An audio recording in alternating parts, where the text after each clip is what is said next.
Hello. Well, welcome to the next day. I don't know what day it is. I just typed it on my YouTube, but I forgot what day it was. I think it's day 6, right? Golang, full course. Oh, that's 4 years ago. Oh, okay. uh, Streamed 1 day ago. No, does it not reflect here or what? Yeah, there it is. Okay, it's day 6. Yeah, welcome back, guys. Welcome back to the day 6 of Golang. And you guys must be wondering, why am I still on where am I on? Yeah. Generics.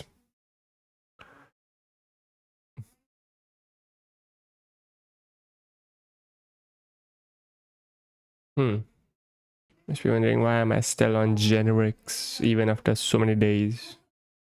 Well, even I don't know. Anyways, I'm sorry about that.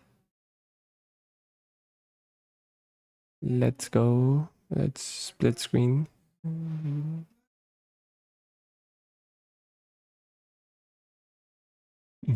And my yawning started. Well, the moment I start streaming, my yawning starts.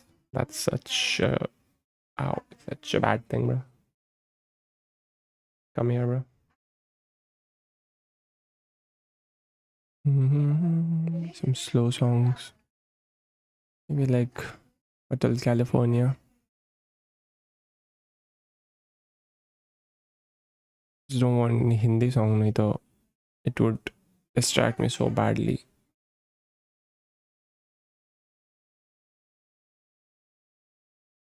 Holy cow. This thing's finally on. Nice. This thing's finally on Apple Music. Swag Life from Coachella. And where's that song, bro?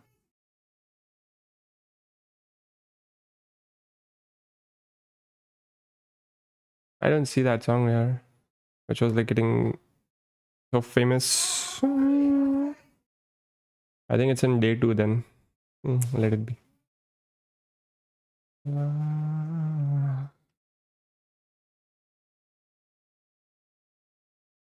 Bro, why are they playing the yearning music? I don't wanna listen to yearning music. This is perfect. That's it. Let's go then. Generics. In this section, we'll learn about generics, which is a much awaited feature. Yeah, okay. Generics mean parameterized types. Put simply, generics allow programmers to write code where the type can be specified later because the type isn't immediately relevant. Let's take a look. I mean, I have gone through this in the last stream, but we weren't totally done with it. And also, like, it wasn't going in my head at that time.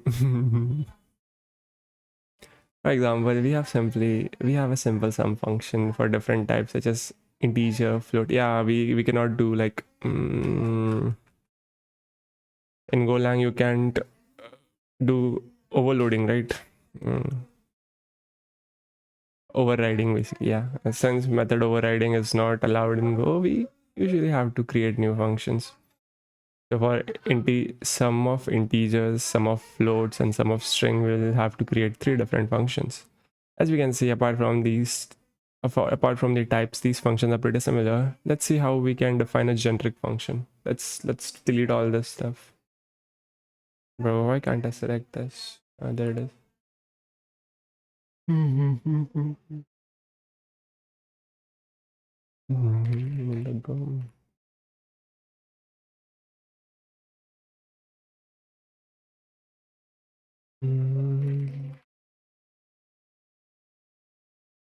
Let's keep it like that and let's make a generic function. Func of a name. T is the type, constraint, whatever the constraint it is. So it's just wording. It's not like function is written, it's the real function is here. Here T is our type parameter and constraint will be the interface that allows any type implementing the interface. So what interface? I should do something about this because I wasn't yawning before I started streaming, and the moment I start streaming, I start yawning. You guys must be thinking, is this guy even like studying or is just sleepy? I know, this is confusing. So let's start building a generic sum function. Here we will use t as our type parameter with an empty interface as our constraint. Okay, let's add an interface empty. And the function name would be sum. It would take a and b as values, and it would be the type and return type. Format print and a and b. Pepper on the kitchen, secret new baking. Oh, I shouldn't be singing. Okay. Why is it giving an error though? Missing return. Oh, that should be a return statement, right? So starting, we can use any, which is pretty much equivalent to an empty interface. So I'll just use any then.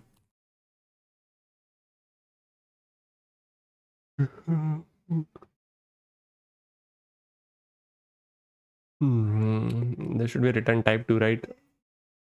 And why are we printing a and b? It's a sum function, right? So a plus b. Invalid operator not defined as a variable constraint, but we are passing it here. Oh. Let's see what's happening. Okay, so format println this. Okay,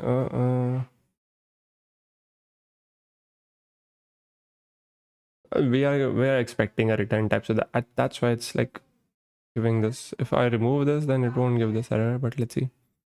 With type parameters comes the need to pass the type arguments, which can make our code verbose.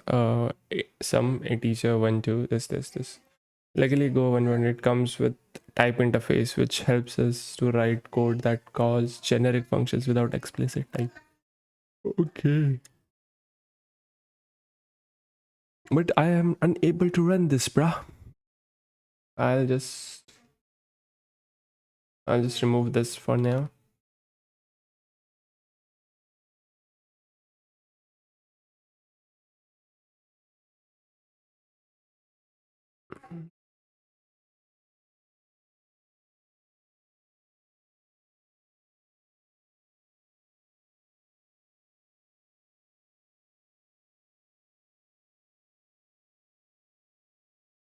This is nice. Just give me a second. A friend of mine.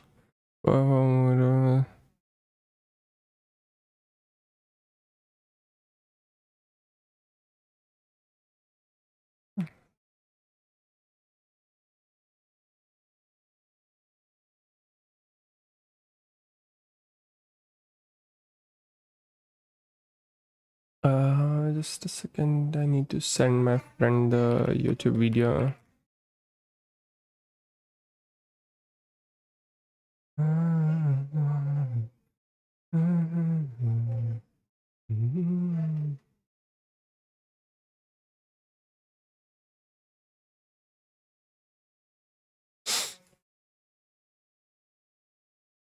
Where's the obvious status of news? Yeah, it would automatically inference the type which is given in it. Okay. Now let's update the sum function to add our variables. Okay, let's see. I'll just give a return type here. And instead of this, I'll just return a plus b. But now here it's throwing an error that. What's the error, bruh? Invalid operation. Operator plus not defined on a variable of type t constrained by any. So here we are getting some type errors, which is actually a good thing, because right now this is like just like a JavaScript code. Like anything can be done in here. Let's see if it would work or not. No, it won't work only. So let's go to Grok. Where is Grok? There you are. I got. Oh, it's one. My limit got reset. I had used only 11 or 15% of my credits last month. I'll have to use it this month. Otherwise, why am I paying for it? Like, if I'm not even using it. Hi, Grok. So I am. I think I have given Grok the context of what I'm following already. So I'll just go to that chat. There it is. Hi, Grok. So I am following a tutorial for learning Go, and it is quite old, and many things have changed since. So in there for in where is it?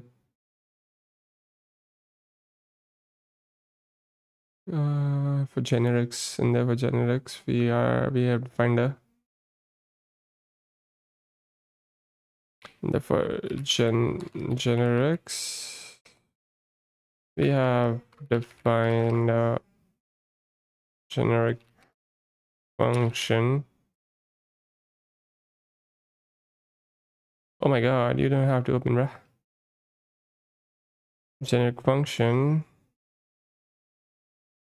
but on my compiler it is complaining about the return, like.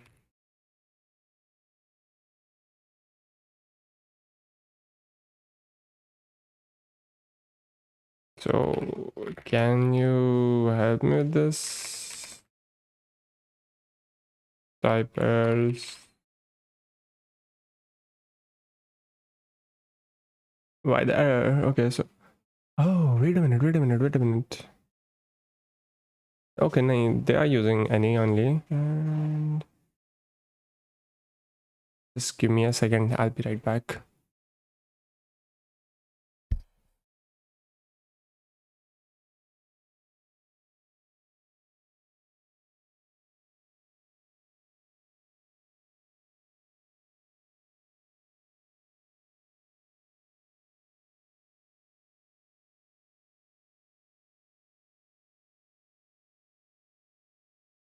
Oh, the dust was coming in from the window, so I had to close it. Anyways, let's see.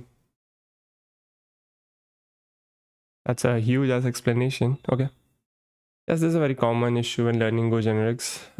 Any which is an alias for interface means any type, but the plus operator is not defined by all types, only for numbers, strings, etc. So the compiler doesn't know whether T supports the plus operator.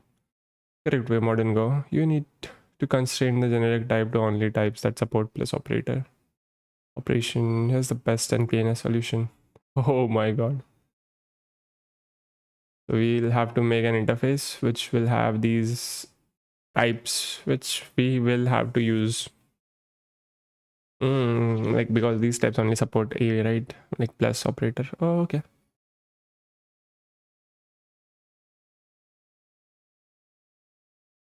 I have to define an interface first.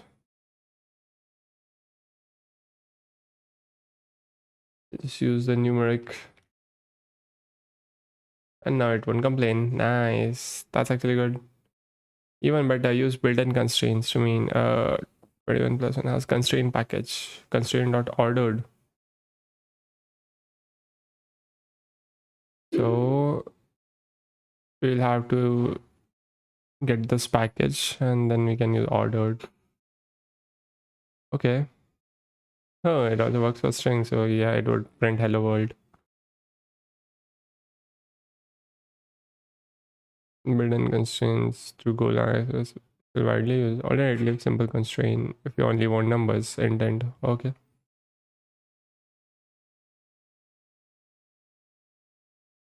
Now this would work. What's main complaining? The package found profile. It's fine, bro. Should the package go or what? Alright.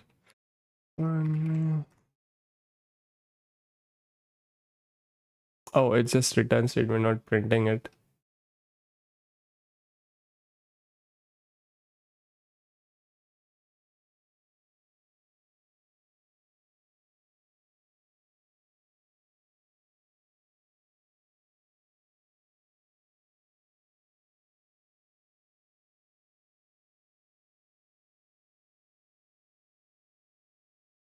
And there you go.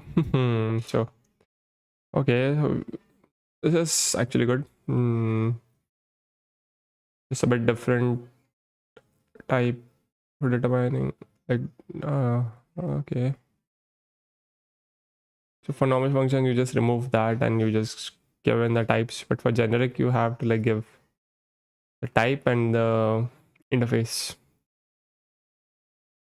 That interface can be of the types which are accepted. Now let's update the sum function to add a variable. So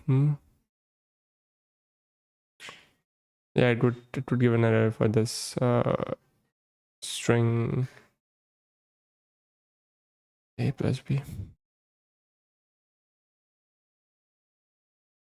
Well, constraints of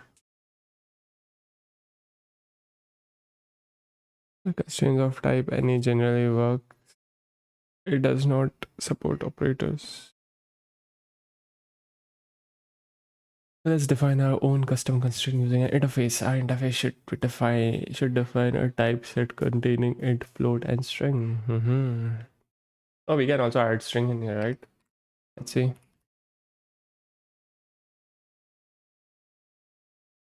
So if I do format dot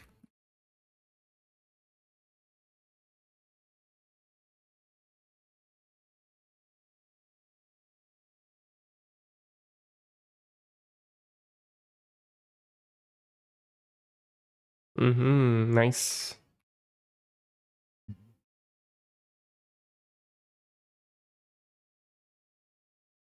Here's how our sum constraint interface looks. Yeah. We have defined this explicitly. But okay.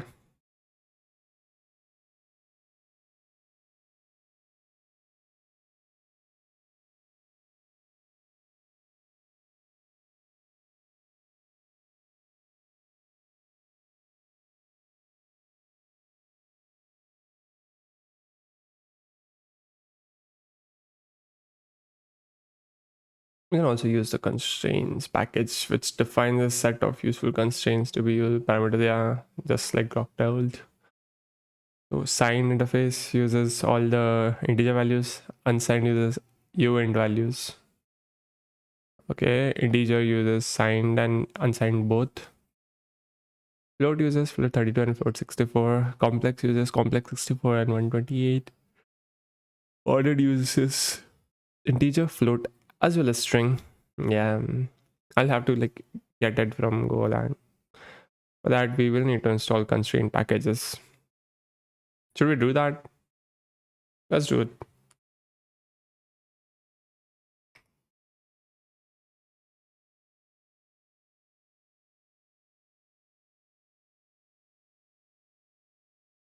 Oh, I'll have to init. Okay.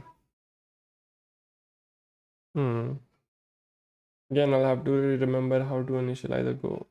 So init go modern. We're gonna determine module path for the source directory. Outside go path. Module must be specified. Go modernate. Okay. Go modernate. What should I give it?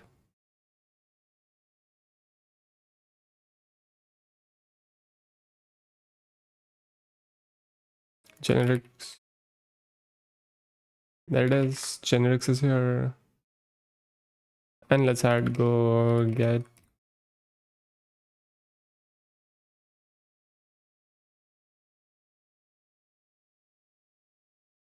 There you have it. Let's import it. Yo, what the hell? Ah.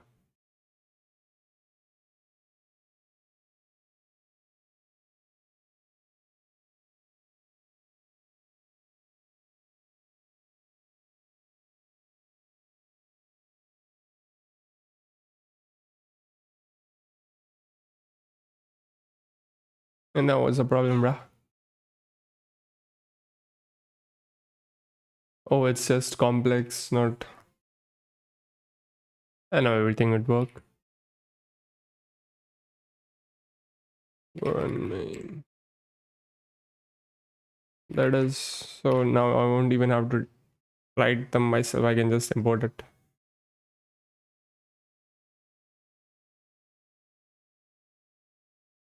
When to use generics? So when to use generics, we can take the following use case as an example. Functions that operate as arrays, slices, maps, and channels. Like if some function which is doing map operations or like iterating over these data types. So instead of defining multiple of them, we can just define a generic one. General purpose data structure like stack or linked list. I still have to tackle that stuff, man, to reduce code duplication. Lastly, I will add that while generics are a great addition to the language, they should be used sparingly. And it is advised to start simple and write only generic code once we have written very similar code at least 2 to 3 times. Concurrency. In this lesson, we'll learn about concurrency, which is one of the most powerful features of Go. Yeah, we can just use what do we call it? Go routines for concurrency, right? Let's see. Start by asking what is concurrency? What is concurrency? Concurrency by definition is the ability to break down a computer program or algorithm into individual parts which can be executed independently. The final outcome of a concurrent program is the same as that of a program that has been executed sequentially. Using concurrency, we can achieve the same results in lesser time, thus increasing the overall performance and efficiency of our program. Wee. Wee, wee. So basically, Excalibur.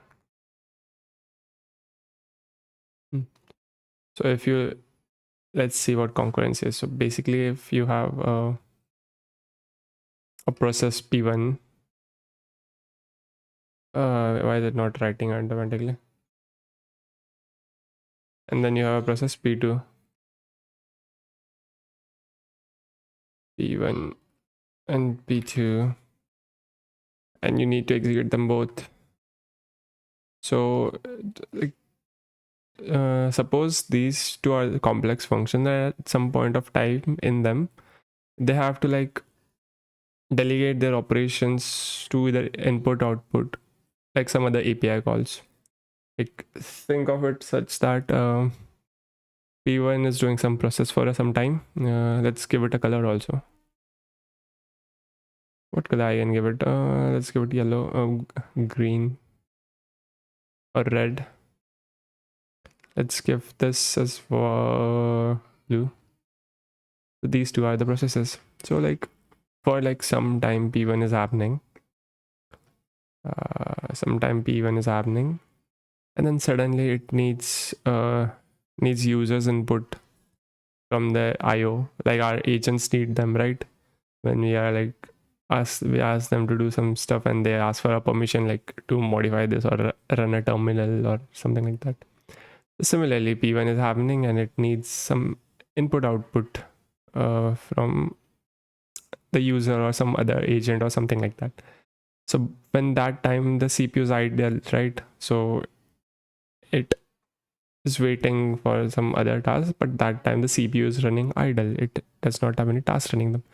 So what happens in concurrency when that thing is happening? Then P2 would start till it reaches its other operation point, like its IO point or something like that. And after that, then again P1 starts. It's like a stacked operation. JavaScript also handles this.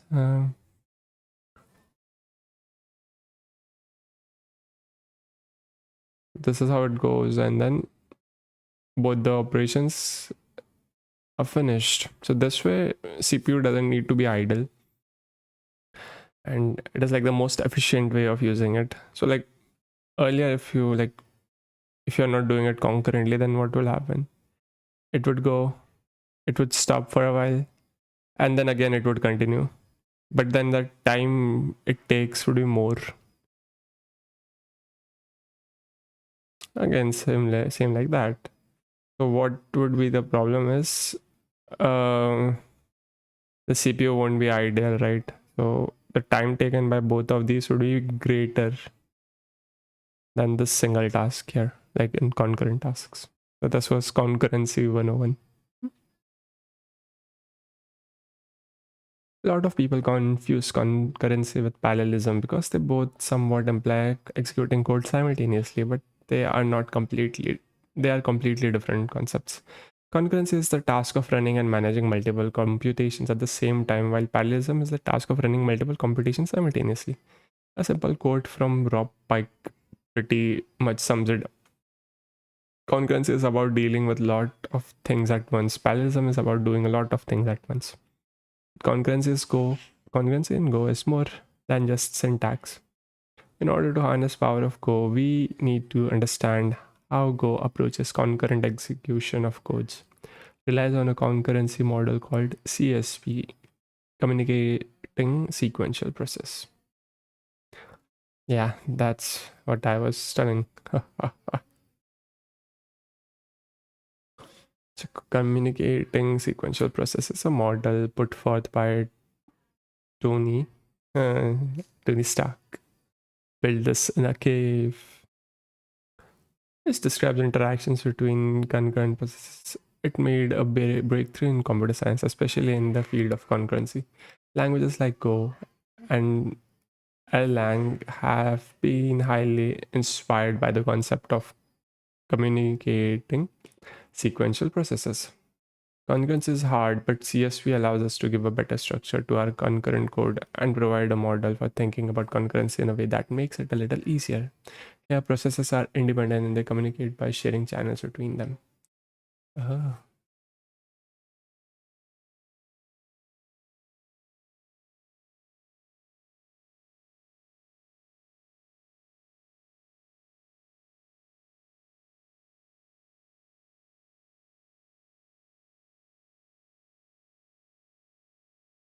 How Golang implements it using Go routines and channels later in this course. Basic concepts. Now let's get familiar with some basic concurrent concepts. Data race. A data race occurs when processes have to access the same resource concurrently. For example, when process reads while another simultaneously writes to exact same resource. Yeah, that's true. Race conditions. A race condition occurs when the timing or order of events affect the correctness of a piece of code. Deadlocks occur when all processes are blocked while waiting for each other and the program cannot proceed further. Kaufman conditions. There are 4 conditions known as Kaufman conditions. All of them must be satisfied for a deadlock to occur. Mutual exclusion. A concurrent process holds at least one resource at any one time, making it non-shareable. The diagram below, there is a single instance of resource 1 and it is held by process 1 only. Yeah, hold and wait. A concurrent process holds a resource and is waiting for an additional resource. The diagram below and below, process 2 holds resource 2 and 3 and is requesting the resource 1, which is held by process 1. No preemption. A resource held by a concurrent process cannot be taken away by the system. It can only be freed by the process holding it. The diagram below, process 2 cannot preempt resource 1 from process 1. It would only be released when process 1 relinquishes it voluntarily after its execution is complete. Circular wait. A process is waiting for the resource held by the second process, which is waiting for the resource held by the third process, and so on.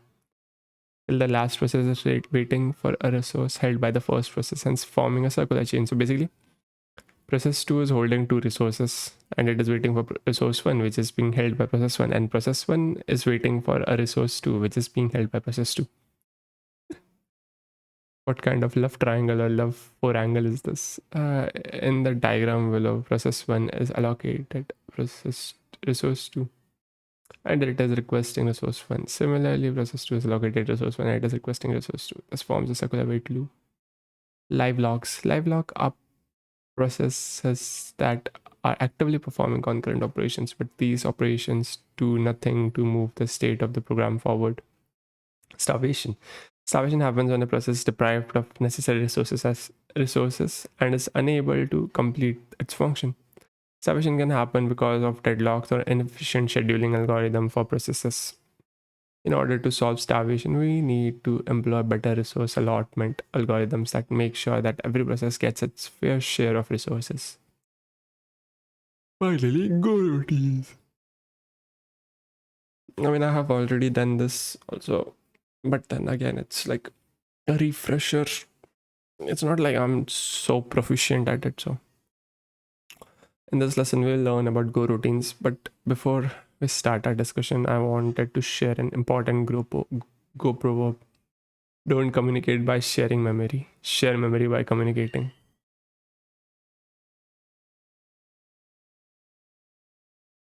Okay, what is a Go routine? A Go routine is a lightweight thread of execution that is managed by Go runtime and essentially let us write asynchronous code in a synchronous manner.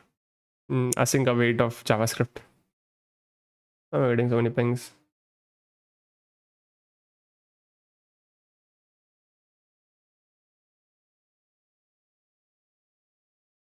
Yo, my homie made a post. Let's watch it.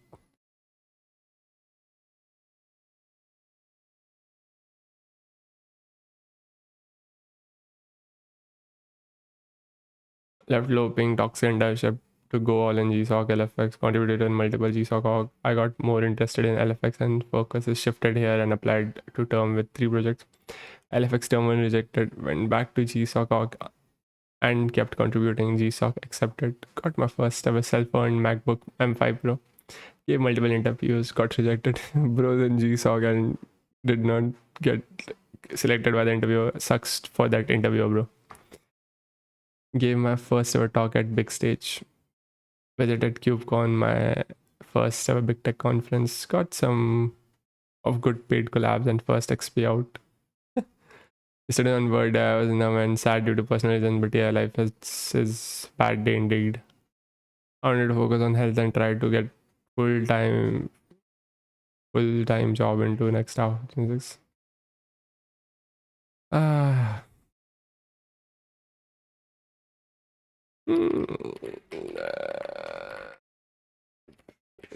Soon, man.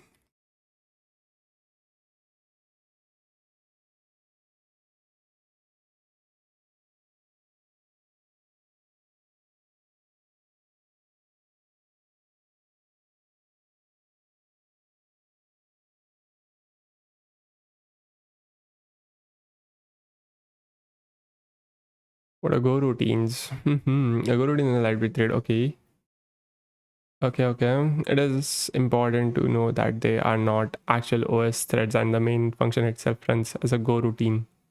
A single thread may run thousands of Go routine in them by using the Go runtime scheduler, which uses cooperative scheduling. This implies that if the current Go routine is blocked and has been completed, the scheduler will move the Go routine to another OS thread. Hence, we achieve efficiency in scheduling when no routine is blocked forever. We can turn any function into Go routine by simply using the Go keyword, Go function XYZ. Before you write any code, it is important to briefly discuss the fork join method. Fork join. And I remember this.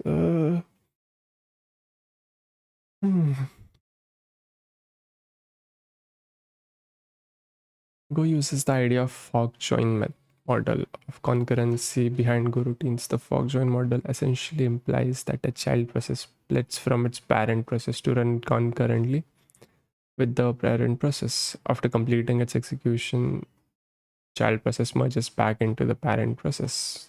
The point where it joins back is called the join point.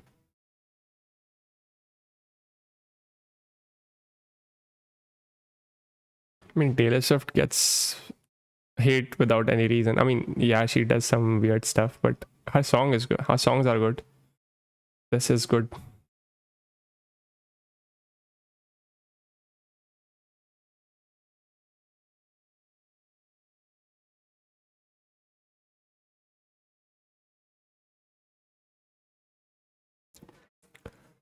Um, hmm.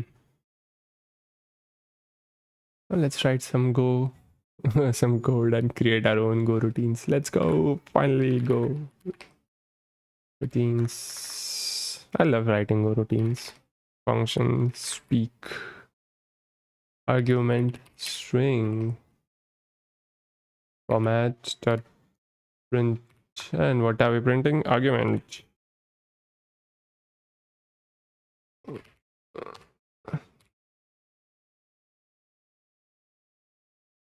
What should we speak?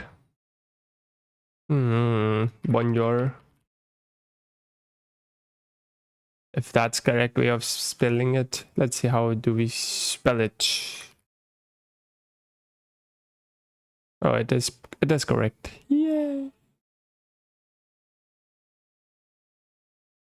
And it won't print. Why? Because we exited. Yeah. Basically what happened when we fired up this main program, it fired go routine, right? But then it won't wait for it to finish. Like we haven't put any condition like that.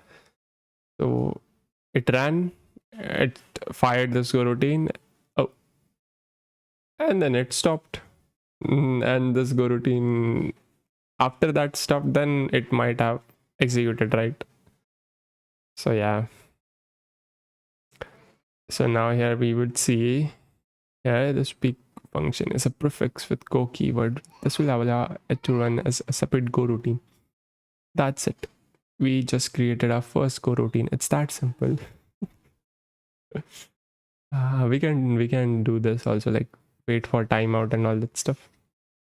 Let's run this. Interesting. It seems like our program did not run completely as it's missing some output. This is because our main go routine exited and did not wait for the go routine that we created. What if we make our program wait using the time sleep function? Let's do that. Then it would definitely.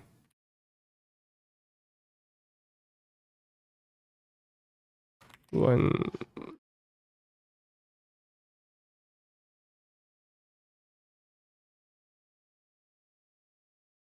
We'll wait for 1 second now. And it printed bonjour. And then 1 second happened and it slept. There we go. We can see our complete output now. Okay, this works, but it's not ideal. So how do we improve this?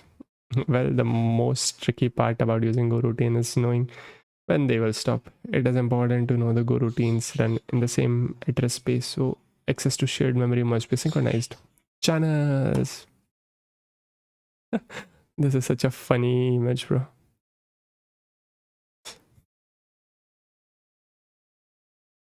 In this lesson, we'll learn about channels. So, what are channels? Well, simply defined, a channel is communications pipe between Go routine. Things go in one end and come out in the same order until the channel is closed. Point, point, point, point, point. As we learned earlier, channels in Go are based on communicating sequential processes, creating a channel. Now that we understand what channels are, let's see how we can declare them. We can declare them like this: variable chchan, channel chan. T. Here we prefix our type T, which is the data type of the value we want to send and receive with the keyword chan. It stands for a channel. Let's try printing the value of the channel ch of type string. Oh, I don't know. Let's define a channel now. Variable ch chan string. We have a channel now. Holding me back. Rabbit is holding me back.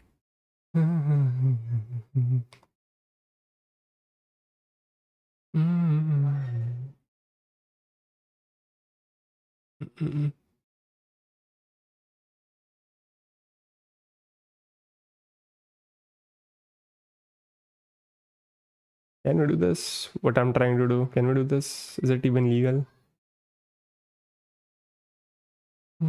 It's not the same as it was. No, it's not. I was just trying to do something.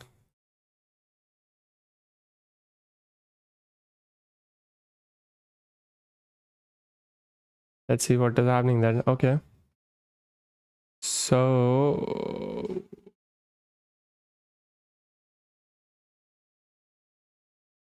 oh man. Yeah, for now it won't print the bonjour, but it would, let's see, it would show nil or I mean,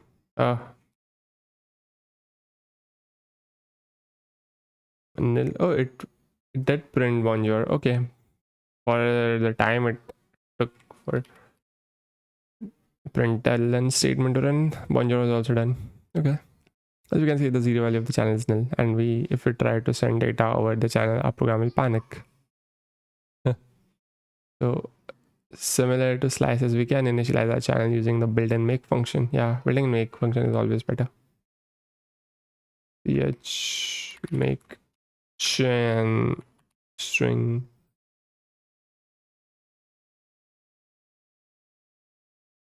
and now it is giving us its address location. Oh, not this.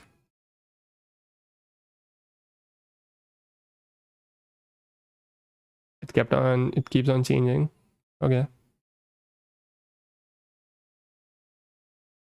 No, it's not. Oh, never mind that. If we run this, we can see our channel was initialized, sending and receiving data. Now that we have a basic understanding of channels, let us implement our earlier example.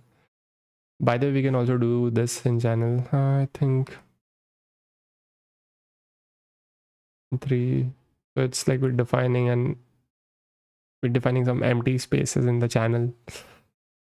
What was that called? Ordered and unordered, right?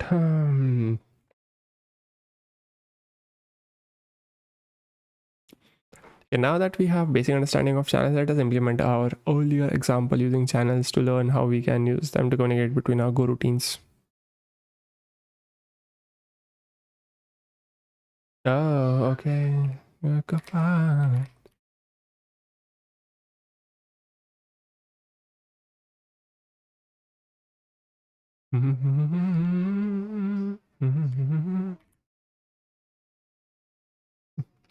We have defined a function just to put this argument into a channel amount.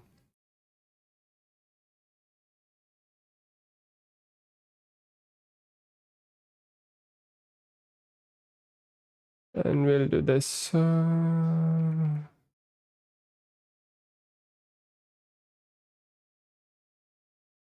you go. No, I just skipped this step and directly put it in here. So we are sending this data to channel and then we are putting it back, like we're receiving it back from that. That is how you can send data using the channel data and receive data using the data channel syntax. Perfect, our program ran as we expected. Yeah, buffered and unbuffered. So in buffer channels, you give some extra buffers to the channel. So basically what happens, like I'll open Excalibur.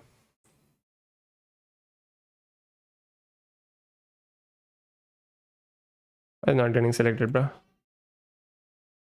Okay, basically there's a channel. This is your channel. Okay, and it has only like it's unbuffered, right? So it has only one what we call it, one storage, you can say that. Say it like that. Basically what happens in this place, we have only executed one Go routine, right? So like if we copy this,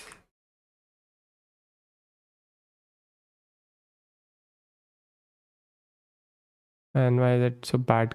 Why is this color so bad? Yeah, so here we have only initialized one Go routine.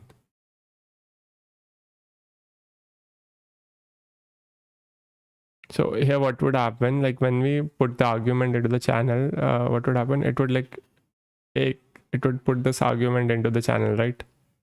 Yeah, so this would get filled with this would get filled with bonjour. But at the same time, if we initialize another Go routine, go speak What can we give? Moshi. Okay. So what would it print? Like, just let's run this. It would only print bonjour. It print moshi. What the hell? Does it go ulta or what? I think it goes downwards. But yeah, like okay. It takes in the it goes in the leaf order. Okay. So yeah. What happened here was like you added one more go routine here, and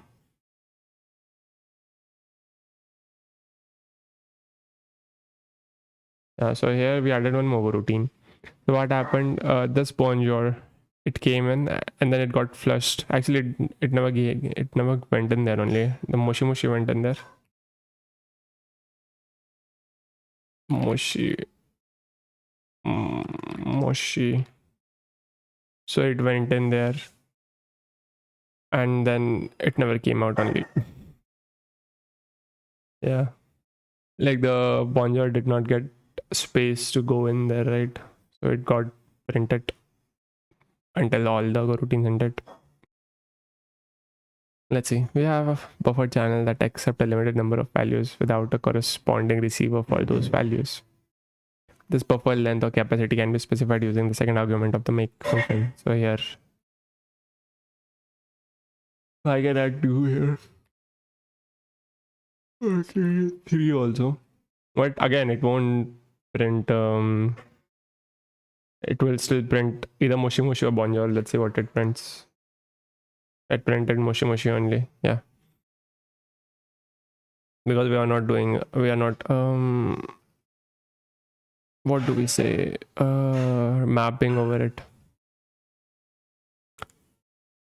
So let's see, a channel, hello, hi again, data 1 channel, data 2 channel, then we are taking those data where the channel is buffered. We can send these value into the channel without a corresponding concurrent receive. This means sends to the buffered channel blocks only the buffer when the buffer is full, and receives block when the buffer is empty. By default, the channel is unbuffered and has a capacity of 0. Hence, we omit the second arguments to the make function.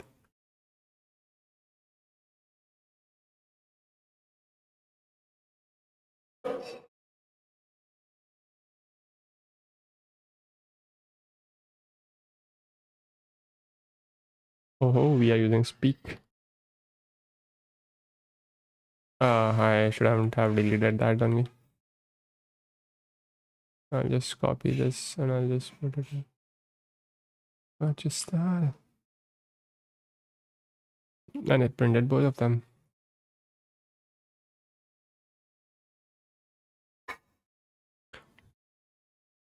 Direction channels.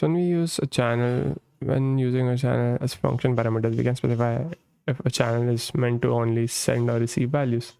This increases the type safety of a program, as by default the channel can both send and receive values. Send only, receive only. Oh, so it is only send only. Oh, okay. Its chan can only be used for sending values and will panic if it try to receive values. Okay. Closing channel. Also, just like any other resource, once we are done with our channel, we need to close it. This can be achieved using the build and close function. We can use a defer for that. Defer close ch. Once everything is done, then we close the channel. Yeah, we can just pass the channel to the close function. Function main channel, make channel. Okay, speak hello world, hi again. Okay. Optionally, receivers can test whether a channel has been closed by assigning a second parameter to the receive expression. Channel make channel string. Okay, optionally, receiver can test whether a channel has been closed by assigning a second parameter to the receiver expression. Okay, let's see. If OK is false, then there are no more values to receive and the channel is closed. Okay. Let's look at this then.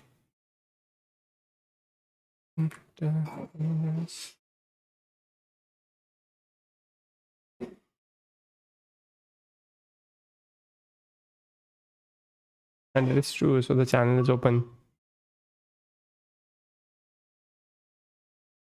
Hmm.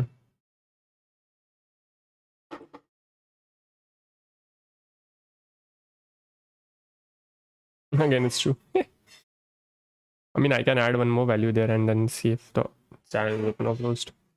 Anyways, in a way, this is similar to how we check if a key exists or not in a map. Lastly, let's discuss some properties of channels.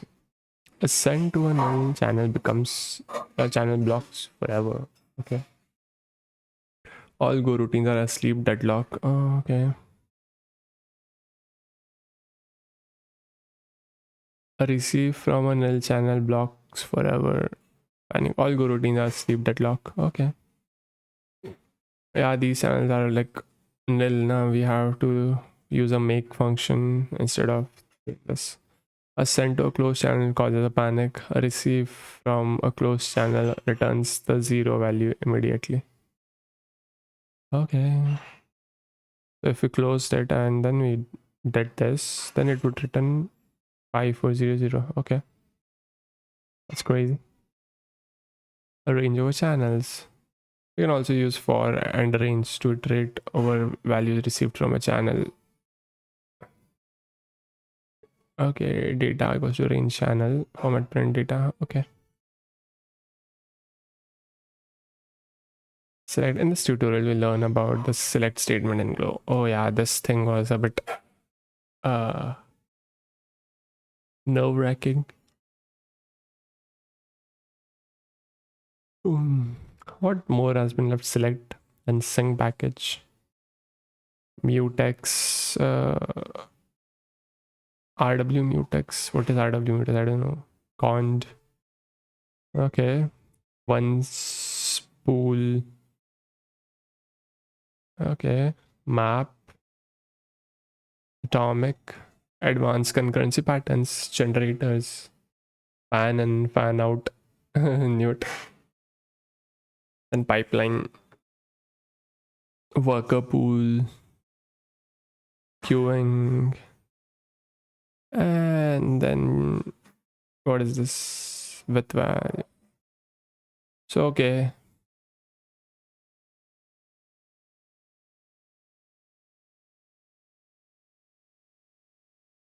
It has also good stuff here. Okay, so I think I'll be closing the stream for now. But the next stream I won't be going through this anymore. I'll finish this off stream. And after that I'll either do this in the next stream, a REST API, or maybe I'll start doing the challenges from the 1-to-1 site. So anything from these two. These two would be the next goal for me now, because I've been stretching it for so long now. I don't want to play that song on the stream right now, but it's a very good song which I'm listening to right now. But anyways, goodbye people. Thanks for tuning in again, if anybody actually tuned in.